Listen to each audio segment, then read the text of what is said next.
Tech Sounds presenta Ola de Salud.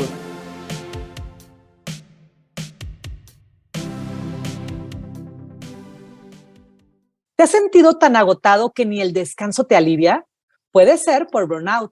Así que no te pierdas este episodio en donde platicaremos acerca de esta pandemia silenciosa que afecta a tantas personas.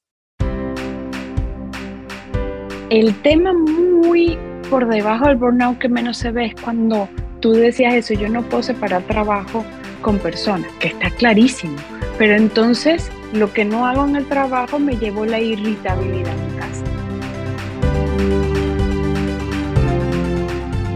Bienvenidos amigos, estamos aquí otra vez aquí en Ola de Salud y es un gusto estar reunidos de nuevo, sobre todo ahora que tenemos un tema, híjole, ¿qué les digo? Me van a decir que siempre les digo lo mismo, pero este tema en particular creo que les va a interesar muchísimo porque parece, el nombre suena como si fuera algo como muy nuevo, pero ahorita se van a dar cuenta que es algo con lo que hemos estado conviviendo, ni cuenta nos habíamos dado y afecta muchísimo a nuestra salud. Como saben, pues estamos viviendo en una sociedad que promueve muchísimo el consumo y estamos bombardeados todo el tiempo con la insuficiencia.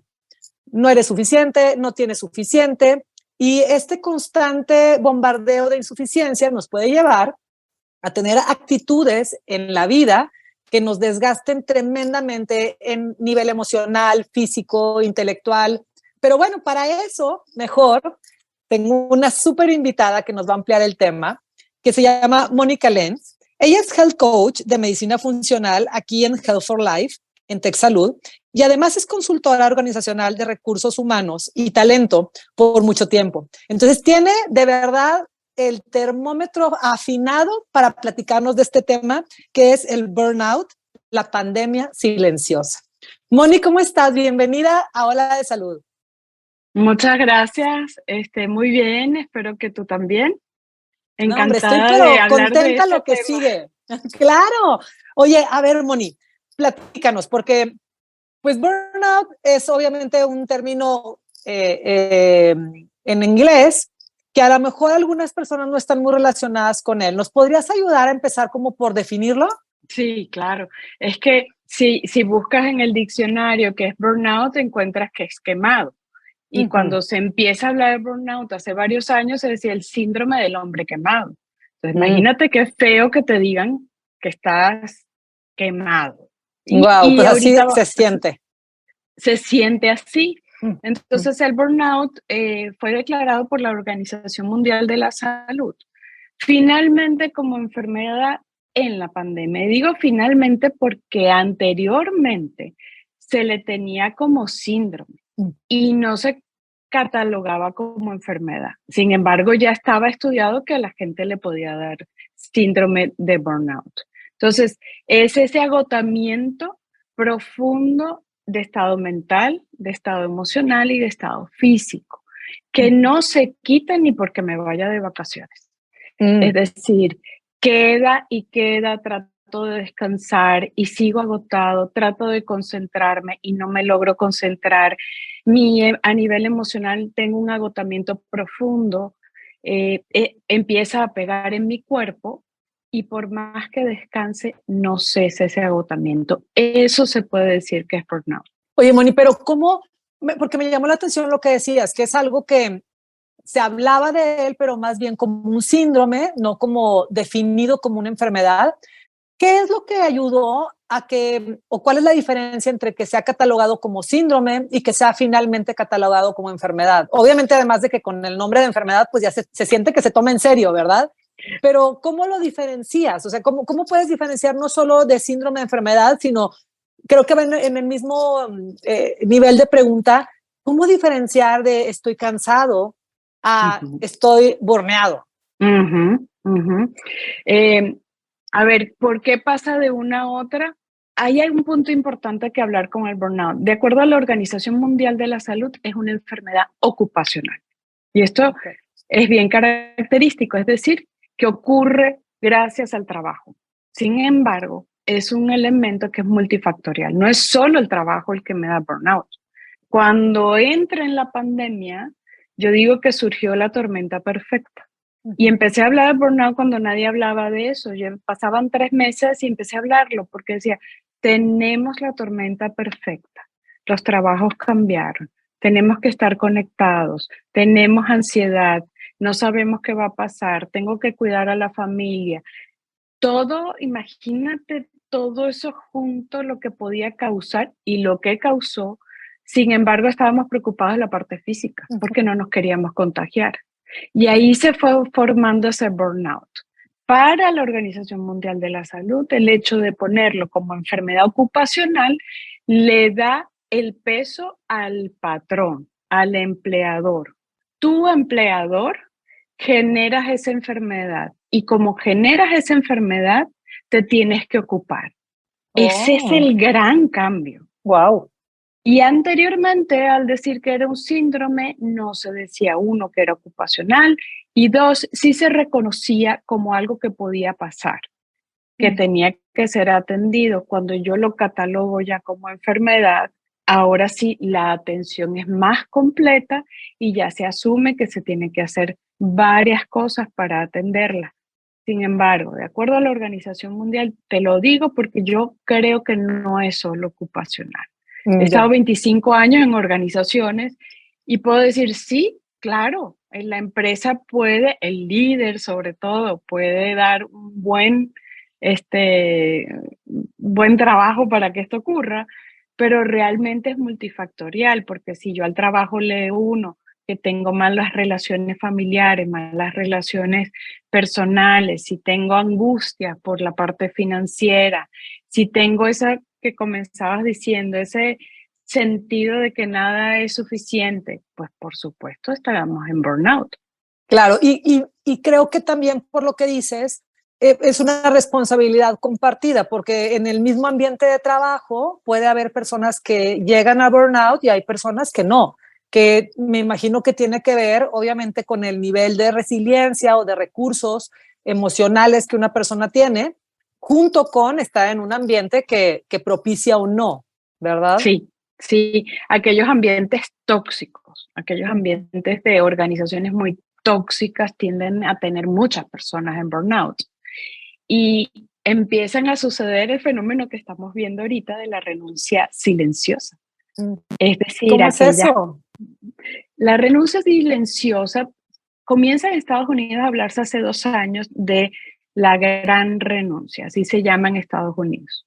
La gente empezó a renunciar y falta gente, falta talento. En nuestros países donde hay necesidades económicas y la gente no se puede dar el lujo de quedarse sin trabajo, lo que hace es, no me voy hasta que consigo trabajo y eso lo sabemos. Pero ¿a qué costo me estoy quedando? Pues hago una renuncia de dejar de importarme mi trabajo. Por eso se le dice renuncia silenciosa. Es decir, yo me desconecté. Ya yo no estoy comprometida con esta organización. Eso ahorita, sobre todo en los países latinoamericanos, se les dice la renuncia silenciosa. Y la mayoría de esas renuncias silenciosas están ocurriendo por el grado de burnout donde la gente ya se replantea la vida. Dice, yo no puedo seguir así. Oye, Moni, ¿y qué? No sé, por ejemplo, porque entiendo que esto es, como lo decías, es una cosa de dos partes. Una parte es tomar conciencia desde el lado de las empresas, cómo puedes estar favoreciendo un ambiente tóxico en tu empresa, que después pues te va a regresar como empresa también, porque pues si te renuncian, ya sea de forma silenciosa o ruidosa, tus empleados, pues obviamente va en detrimento del bienestar de la empresa en cuanto a crecimiento económico, etcétera, ¿no? Me gustaría, ¿cómo ves? Si pudiéramos como dividir en dos partes, ¿qué puede desarrollar o qué herramientas podemos sugerirle a las personas como individuos que puedan alejarse de un burnout o si se sienten en burnout, qué habilidades pueden tener? Y si nos da el tiempo, que estaría padrísimo porque tenemos una audiencia bastante diversa, gracias a Dios, también hablar por el lado de empresas y ojo, público querido, no nada más me refiero a empresas como empresas que venden productos. Vean su ambiente, el ambiente de casa como una empresa, ¿eh? O sea, si eres una ama de casa, también puedes estar creando un ambiente tóxico dentro de tu empresa, que es como una empresa familiar, imaginémoslo así, ¿no? Entonces, como a ver si podemos abrirnos en dos caminos en forma individual, qué podemos hacer para evitar este burnout, cuáles son los síntomas, cómo podemos darnos cuenta, y luego irnos al tema más global de ambiente, cómo podemos generar ambientes que sí nos importe el bienestar del otro, porque creo que mucho tiempo, Moni, no sé, tú has trabajado mucho con empresas, pero creo que ha sido un cambio de conciencia tremendo. Mayormente antes era no involucrarte con los empleados, que no te importe si comen o no comen o si están felices o no felices, es aquí venimos a trabajar y decíamos, dejen sus problemas personales fuera de la empresa.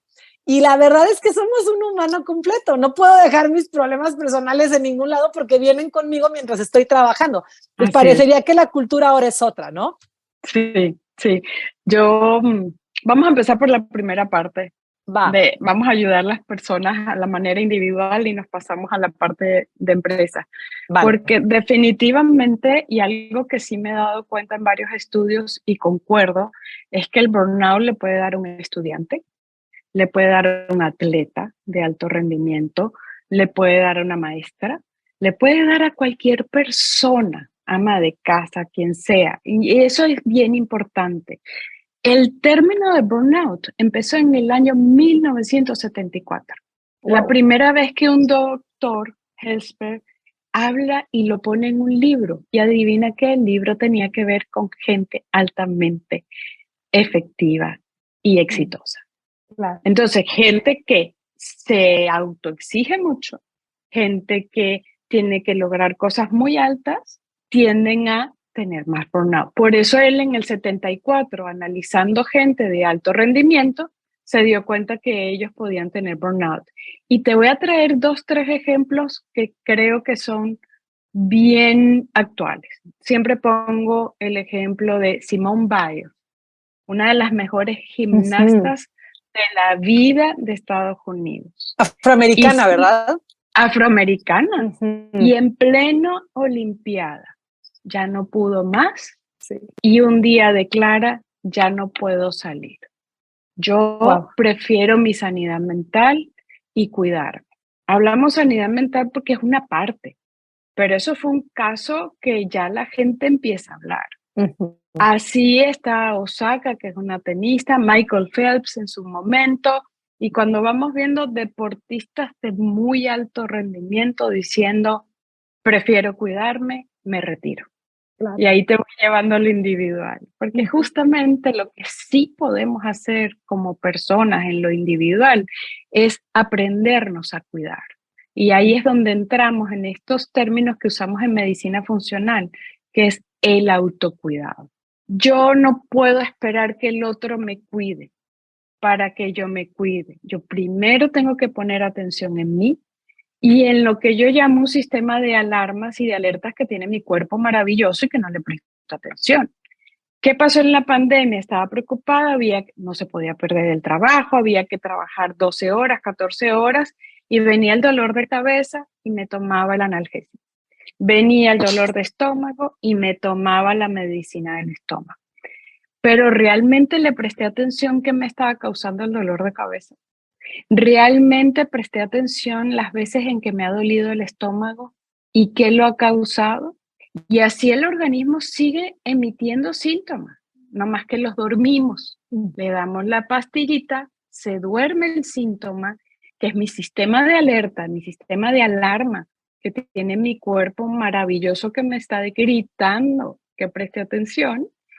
Y entonces no me doy cuenta. Cuando eso se empieza a sumar, y entonces ya es el dolor de cabeza, ya es el insomnio, una de las cosas que más vemos en consulta que todavía la gente se lo trae de la pandemia. Cuando la gente tiene taquicardia, cuando la gente tiene dolores de estómago, toda esa parte física, primero empieza lo físico y lo físico me empieza a dar todo eso y se empiezan a sumar.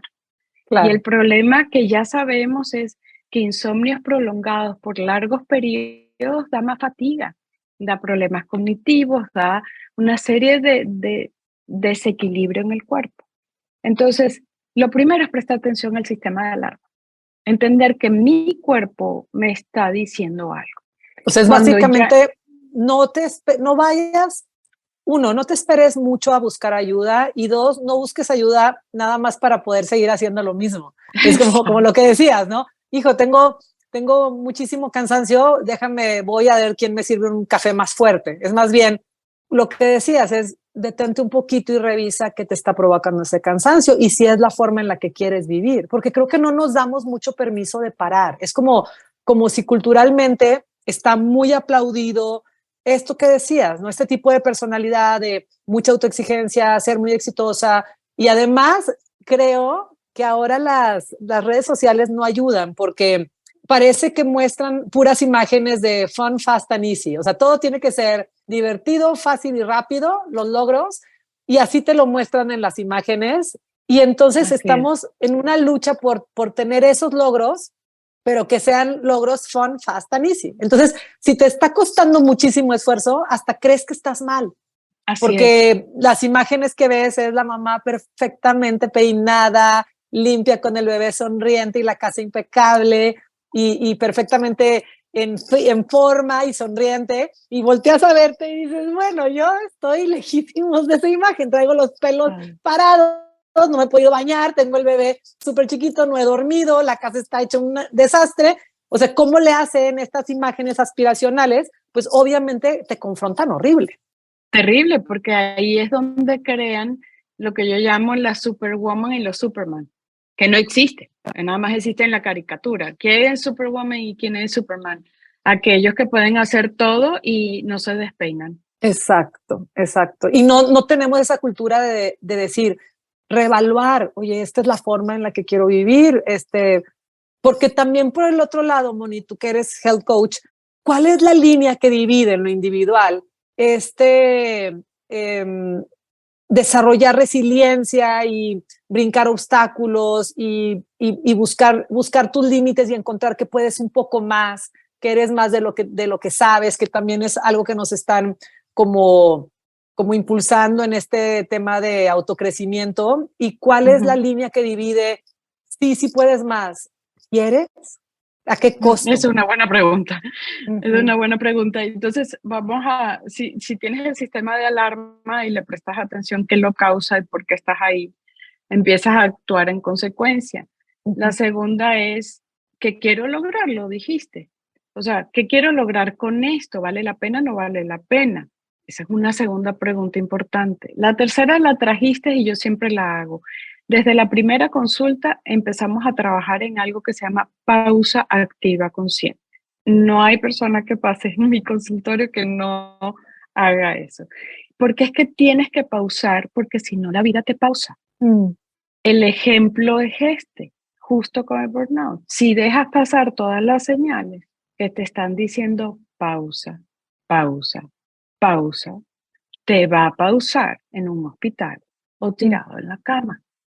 Claro. Entonces, sí necesitamos pausar, pero la pausa no se distrae. La pausa no es TikTok, la pausa no es redes sociales ni una serie Netflix. Ese es el problema que tenemos con las redes, que se vuelven lo que duerme nuestra pausa. Y yo creo que me estoy pausando y yo creo que me estoy relajando. Mentira, las imágenes que acabas de decir, ahí están quedando. Y ahí me están diciendo una cantidad de información que no es la que me está ayudando, ¿sí? No necesariamente, porque tengo que admitir que uso Instagram y tanto que le picas, el algoritmo ya te da todo de medicina, todo lo que tú quieras. Pero la gente se engancha con el chiste, con las cosas bonitas, etc.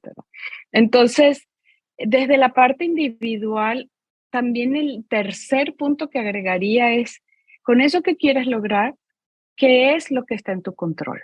No todo está en tu control. Pero la mayoría de las cosas que sí puedes hacer para ti sí están en tu control. Por ejemplo, la vacuna no ha salido, no lo puedo controlar. No sé qué va a pasar, no lo puedo controlar. Pero lo que sí puedo controlar es lo que siento, lo identifico, lo proceso y lo gestiono. Es decir, entiendo qué está pasando, me doy cuenta en dónde lo estoy sintiendo y en consecuencia, ¿qué voy a hacer? A lo mejor necesito respirar un par de veces, a lo mejor necesito pausar y caminar un poco, traer el movimiento a que sea parte de mí para que mi cuerpo reciba los beneficios del ejercicio. Y entonces eso sí está en mi control. Claro. Entonces, la tercera sería revisa, pausa, es la segunda, tercera, revisa que sí puedes controlar. Y estoy segura que ahí hay el 70-80% de lo que sí podemos hacer.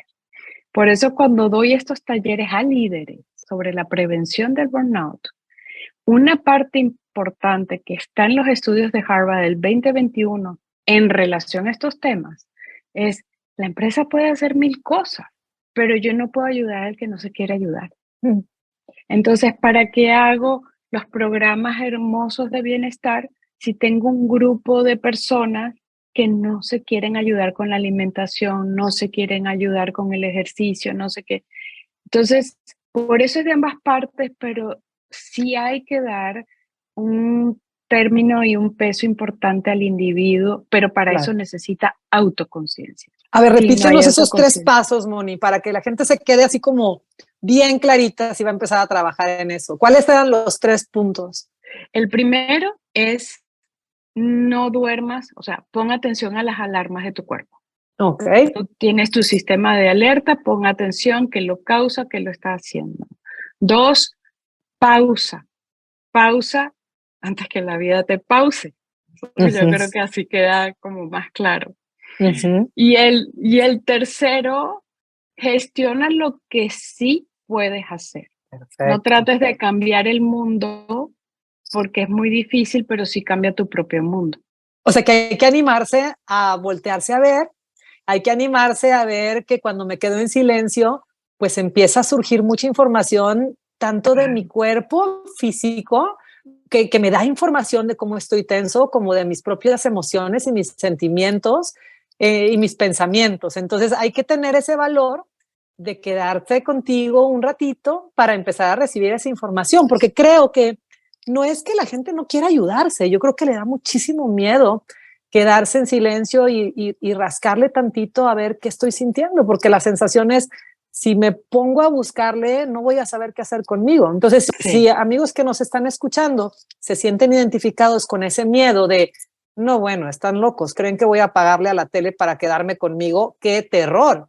Ok, ese es un indicador de que tal vez convenga hacer estas pausas, ese voltearte a ver, acompañado de un profesional. Tal vez es tiempo de buscar ayuda, que te ayude a quedarte contigo con menos miedo y a empezar a encontrar esas respuestas, cómo gestionar esas emociones de la mano de alguien que pueda acompañarte en ese miedo de quedarte contigo, ¿verdad? sí, súper importante. Ese miedo a estar conmigo es la construcción que a veces hacemos en consulta del me time. Es mi tiempo conmigo mismo. Y se puede empezar a construir con mini hábitos. Yo tengo pacientes en donde vamos trabajando mi me time o mi tiempo conmigo mismo de 2 minutos. Y de 2 minutos en 2 minutos vas construyendo 3 y luego 4 y luego 5, pero ya como que vas tocando el agua y dices, ah, pero estuvo rico, estuvo padre estar conmigo, Wow. me gustó. Es que suena más fácil de lo que es, ¿no? De repente yo me he cachado que en esos tiempos ay, voy a descansar un rato y dices, no pude haber puesto más distractores. O sea, tengo el iPad en las piernas, el teléfono en la mano derecha y la tele prendida y el radio. O sea, wow, ¿de qué manera te estás editando a ti mismo? Y creo que es algo con lo que muchas de las personas que nos escuchan se pueden quedar relacionados. Es Pero eso bueno, que dijiste, tal vez quedarte contigo no es tan malo como pensabas. Empecemos a intentar esos me times que te van a dar mucha información. Ok, entonces, Moni, nos quedamos con que en la parte individual tenemos estos 3 puntos súper claros, súper bien guiados para decir, ok, yo no me quiero burnear, siento que me estoy burneando o creo que alguien en mi entorno puede estar en esta situación.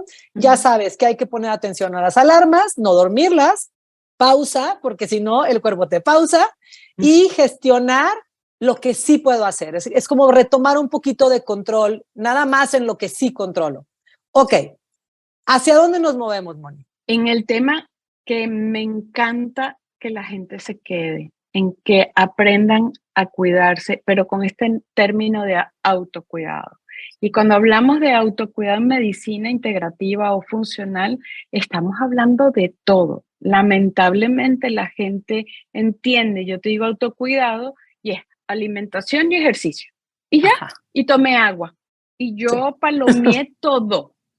Y resulta que desde medicina integral estamos claros que la parte física es indispensable para tener un cuerpo funcional, que debo darle la información adecuada del agua, de los alimentos con nutrientes, de eliminar ultraprocesados, de caminar, de moverme. Esa parte yo siento que todo el mundo la tiene clara.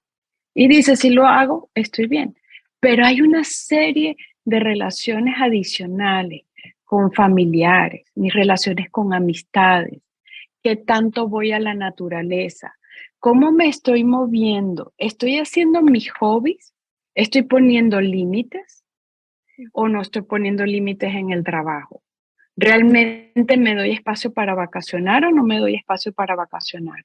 Cuando comienza consulta, hacemos un cuestionario de 40 ítems de autocuidado. Y la Ujú. gente va con la idea de que nada más va con 7 y que ya es suficiente si toma agua y se alimenta y hace ejercicio. Claro. Entonces, ahí es donde el autocuidado, que es esa conciencia, tiene que ser en todos los ámbitos, en el ámbito mental, en el ámbito emocional, el físico, el espiritual, no importa que tengas religión o no, pero con qué te conectas, que sea algo más allá de ti. Está el tema financiero que no lo podemos dejar de un lado. Entonces, si preocupa un tema financiero, yo siempre digo que mejor te ocupes. Entonces, ¿qué tienes que hacer? ¿Qué está en tu control? Si es un tema de asesoramiento, de ahorro, de conseguir un nuevo empleo, todo eso, si no lo gestiono, genera en mi cuerpo un nivel de estrés crónico y continuo, perfecto para la tormenta perfecta del burnout. Claro. Y fíjate que con esto que nos dices, Moni, y me hace pensar cómo hay que tener tanta conciencia de que esta enfermedad del burnout no es nada más de adultos, pero creo que sí es una enfermedad muy contagiosa, porque si como adultos estamos viviendo desde esta cultura de poco autocuidado, hablando del autocuidado como tú lo mencionas, en esta parte holística de mente, cuerpo, etcétera, pues seguramente vamos a estar educando así a nuestros hijos y los estamos enseñando a ser adultos que fácilmente van a caer en burnout, si no es que de niños ya lo están teniendo, porque ves las agendas de los niños y es clase sobre clase sobre clase sobre clase y llegan a casa a hacer tarea sobre tarea sobre tarea sobre tarea y creo que el tiempo de jugar, que no es nada más de los niños, también los adultos necesitamos jugar y divertirnos, pero parece que no le damos la importancia, no solo desde adultos, sino que les educamos a los niños a que jugar, ser creativo, el tiempo de esparcimiento sería como un desperdicio de tiempo. Y hay que Sí. tener como mucha atención desde este concepto de burnout, dándonos cuenta que es esta pandemia silenciosa, de no sufrirlo nosotros como adultos y no estar generando hijos que van a verlo como algo normal, como un estilo de vida. Sí, qué terrible porque somos modelos, ¿no? Todos los Ujú. que somos padres somos modelos de nuestros hijos. Y el burnout del otro lado tiene unos síntomas emocionales que sí pueden empezar a pegar a la familia. Entonces, no solamente que lo ve porque yo lo estoy apurando, porque le estoy diciendo que no hay tiempo libre, porque no puede estar sin hacer nada, porque el pobre niño no puede ni jugar videojuegos, porque eso no está bien. Entonces, no dejamos que crezcan a como es normal ahorita, porque también hay un tema ahí con los videojuegos que creemos que no generan ciertas habilidades. Y a partir de 12, 13 años pueden generar habilidades interesantes que les puede servir a futuro, trabajo en equipo, estrategia, etc. El tema muy por debajo del burnout que menos se ve es cuando tú decías eso, yo no puedo separar trabajo con personas, que está clarísimo, pero entonces lo que no hago en el trabajo me llevó la irritabilidad a mi casa. Y entonces no le pegué 3 gritos al jefe, pero le pegué 3 gritos a mi hijo. Claro. Entonces, en los aspectos emocionales que empiezan a pasar y a nivel intelectual, que es baja autoestima, también son estos síntomas que no se ven, ese sentimiento que ya no soy productivo, eso de que ya no me puedo concentrar ni que trate, el sentimiento que ya no soy lo mejor de mí, yo lo estoy llevando a la casa. Y los hijos son muy sabios en detectarnos por más que tratamos de esconderlos. O sea, van a ver, mamá está llegando diferente. Papá, híjole, ¿cómo le estará yendo? Porque llegó terrible. Entonces, va pasando ahora mi conducta y esa conducta la empiezo a llevar a casa. Entonces, no solamente lo apuré a hacer demasiadas cosas, que hay un tema importante en la familia, es ese rush, ese vivir acelerado, que el pobre niño nunca descansa, como decías tú. Pero adicional, agrégale que los padres están llevando eso a la casa. Claro. Entonces sí tenemos un reto. Sí, tiene un nivel de importancia dramático. Qué bueno que lo estás trayendo a un tema de conversación y a un tema más visible, porque como lo decías, bueno, esto no es nuevo. Desde 1970 se metió en un libro, o sea, imagínate cuánto tiempo tenía existiendo antes de poderse meter siquiera en la conversación, y pues parece que había sido una conversación incómoda que nadie quería tener y se quedó abajo del tapete. Y ahorita, pues mira, todo es perfecto. Uno de los regalos que nos está dejando esta pandemia tremenda es poner visible un problema de salud que nos está quitando calidad de vida, que es contagioso, porque como bien lo dijiste, me lo llevo esa irritabilidad al trabajo, a la casa, a los hijos, a los amigos, y que es lo mejor de todo es que es algo que se puede tratar y que está definitivamente en nuestra cancha individual. Ya no alcanzamos a hablar del tema en la empresa, ojalá después tengamos oportunidad de volvernos a encontrar. Sin embargo, fíjate, Mónica, me quedo muy tranquila porque creo que si esta información nos llega a cada uno en la parte individual, aunque el ambiente sea un ambiente tóxico en el que te encuentres, con esta información que estamos compartiendo, que nos acabas de dar tan clarísima, ya cada quien está un poquito mejor armado para poder transitar con menos sufrimiento, con menos daño, incluso en un ambiente tóxico, o tener las herramientas para moverte de ese ambiente si es que es lo que consideras necesario y estás gestionando bien tus emociones. Entonces, qué bárbara, pues muchísimas gracias por el tema. No sé si quieres dejarnos con alguna reflexión final, Moni. Fíjate, yo dije dos que me encantan y ojalá se queden con ese tema de oír mi cuerpo. Mi cuerpo es sabio y así como está detectando algunos problemas, también es tan sabio que se recupera. Entonces, todo lo que acabamos de hablar se recupera. El organismo y el cuerpo, al darle la información, los alimentos y todo lo que necesita para restablecer el equilibrio, lo logra, porque esa es la maravilla de nuestro cuerpo. Amigos, como les dije, es un temazo, vale la pena volverlo a escuchar despacito, compártanlos con su familia, con sus amigos, con sus compañeros de trabajo y nos escuchamos muy pronto aquí en Ola de Salud. Yo soy la doctora Marcela Toscano, nos escuchamos pronto. Cuida tu mente. Los expertos del TEC de Monterrey brindan herramientas y consejos para potenciar una vida positiva. ¿Por qué nos es tan difícil a veces perdonar? Un programa con ejercicios y rutinas para ayudarnos a cultivar una vida plena. El perdón es una elección. Escúchalo en Spotify, Apple Podcast y Google Podcast. Muchas gracias al equipo de Tech Salud, el Sistema de Salud del Tecnológico de Monterrey y al equipo de Tech Sounds. Productora ejecutiva, Lisbeth Siller. Productores de Ola de Salud, Melissa Hinojosa, Nora Morales y Fernando Zamora. Diseño, Lizeth Rodarte. Analíticos y alianzas, Lilia Martínez. Postproducción, Max Pérez y Marcelo Segura. Te invitamos a escuchar el siguiente episodio de Ola de Salud y el resto de programas de Tech Sounds en los canales de tu preferencia.